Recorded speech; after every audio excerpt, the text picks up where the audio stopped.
Welcome to Downtown Sports. My name is Downtown Stephen Brown, and in today's video, guys, we're mainly going to be talking about tonight's game against the San Jose Sharks and previewing that one, and also the game on Saturday night against the Pittsburgh Penguins. But I also want to talk about a player who may be available, why they're available, and if the Maple Leafs should be interested in them. And as always, if you're new here, you've watched a couple of these videos and you're not yet subscribed, and you like what you've seen by the end of this one, would really mean a lot to me if you could subscribe. Trying to make the push for 6,000, and if you already are, you know I love you. And when we're previewing tonight's game against the Sharks and talking about tomorrow's game against the Penguins, it's mainly centered around this bit of news. Now, some people will look at this a couple of different ways. Some people just won't care, but that's not what this channel is for. Some people will look at it and say that you need to follow the rule that Mike Babcock did when he was head coach here, and that's that your starting goalie always gets the first game of the back-to-back, no matter what. I don't agree with it, but I understand the logic behind it. Your starting goalie, your better goalie, gets the play behind fresh legs, right? So you have a better chance to win that first game with your better goalie, and because your players are not so tired. And you just roll the dice on the second one, and maybe you get lucky. But if you recall the beginning of the 1920 season, there were definitely a couple of back-to-backs where maybe you would have wanted them to employ a little bit of strategy rather than just throwing a blanket over things. Especially when it comes to the Minnesota Wild and the Washington Capitals here, and then the Columbus Blue Jackets and the Boston Bruins.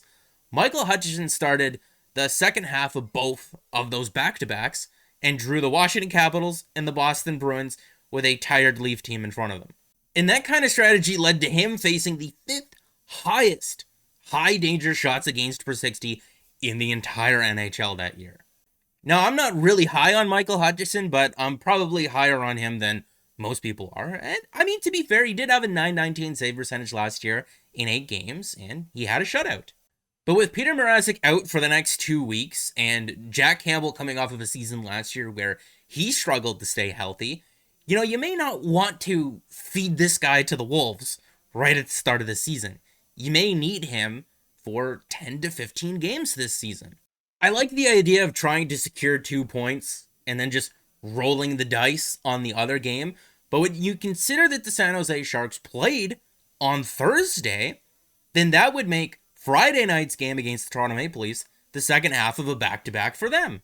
And also, when you look ahead to the Pittsburgh game,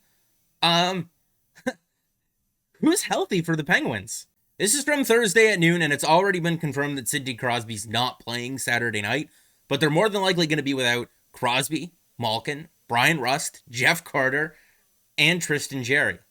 But then again, injuries are not new to the Pittsburgh Penguins, especially to their top players, and they always have Drew O'Connor with 3 points in his first 3 games, and Maple Leafs legend for just a brief second there, Evan Rodriguez with 2 goals in his first 4 games, and Danton Heinen wasn't re-signed by the Ducks last year, but he's got 3 goals in his first 4 games. They just find these guys who just come in and score goals for them when they have Crosby and Malkin both out of the lineup.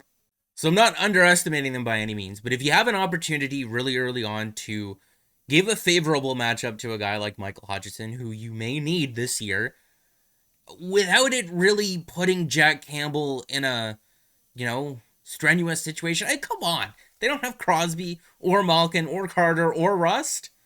But Drew O'Connor is going to have a hat trick on Saturday night. Just you wait. This is a hard right turn, and it's a sad hard right turn. Oh, man, it was just such a nothing play, too. Just kind of in the corner behind the net. He got tangled up and fell, and, 10 weeks. He started the year, he just turned 20 years old, too, like last month. In his first 2 games, he had 2 points. He was going to have an opportunity to play with Josh Hosang on a Marlies team that was looking to have a big bounce-back year, and he was looking to be a big part of that. I mean, he had 16 points in 21 games there last year. And now for him to just miss 10 weeks right out of the gate, especially this year, that's just awful. Because I don't want to say that he was close to making the team out of training camp, because he would have had to have been so much better than like 3 or 4 other players who were also on the bubble. But the Leafs usually use from about the beginning of the season till about midway through January, early February, about a month or so before the trade deadline, as an evaluation window for players like Nick Robertson.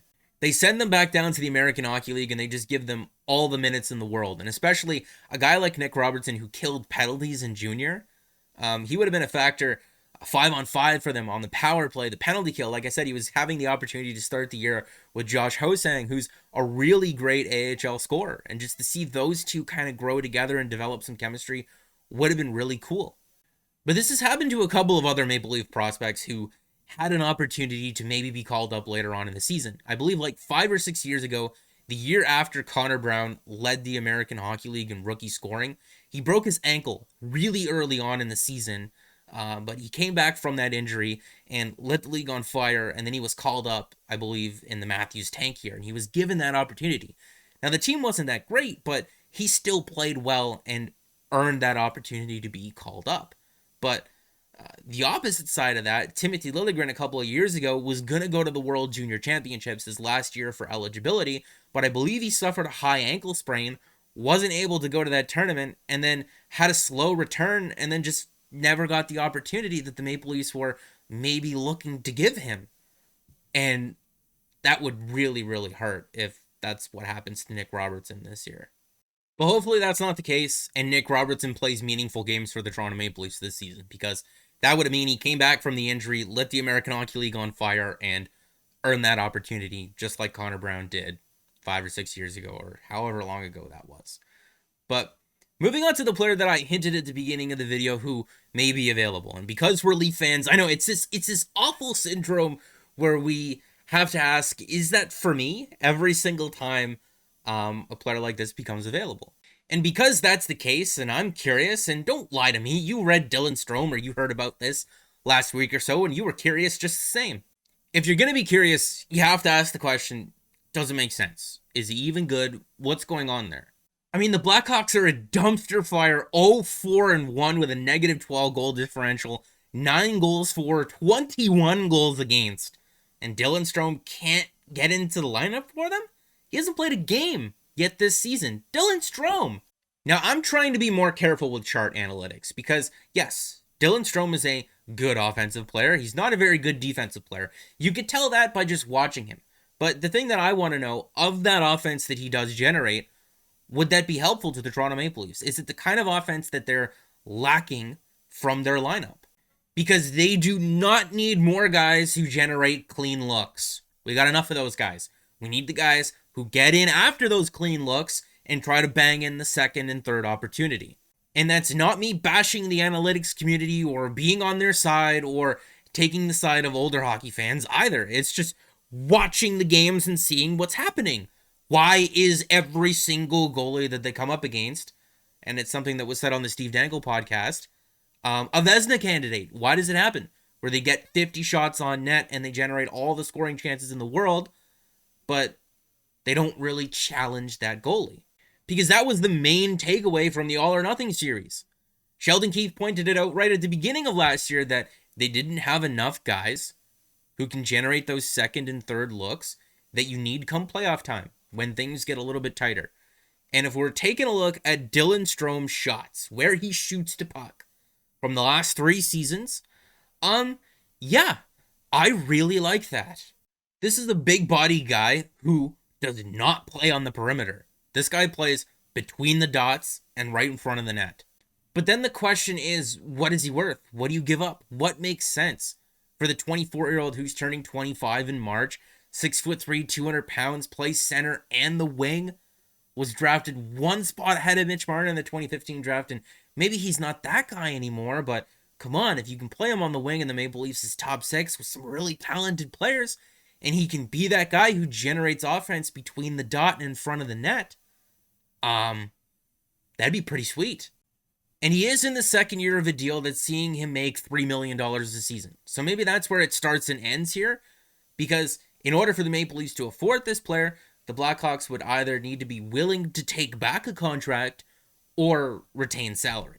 I mean, if the Blackhawks are looking for a guy who can play a defensive role, I may know somebody who makes in and around the same amount of money on the Toronto Maple Leafs. No? Rats. All right. Get out of here, Alex. Go away. I don't know. I don't know what would make sense to give up for this player. I mean, at the end of this year, he will still be an RFA until 2024. So you have 2 more years of this player. And that factors into the acquisition cost as well. I just, when when there's rumors of players like this being available, you have to ask yourself, does it make sense? And when you investigate it a little bit more, this may be a scenario where it might make sense if you can work out a deal. But again, the Ottawa Senators are a team who's already put it out there that they are looking for some offensive help. And they're a team that is younger. They are, in fact, a team, to quote Pierre Dorian, their general manager from a couple of years ago. But they're a team who's younger. They have a lot of cap space. They have some younger prospects. They have some draft picks. But I don't know. It depends on what the Blackhawks are after, because you have to imagine that after trading for Seth Jones and Marc-Andre Fleury, that they're kind of in a win now mode. So I don't know if they would want picks or prospects. Maybe they value the roster player who can play in the defensive. You know what? Maybe you shouldn't have given up David Kampf. And if you ask for him back, no.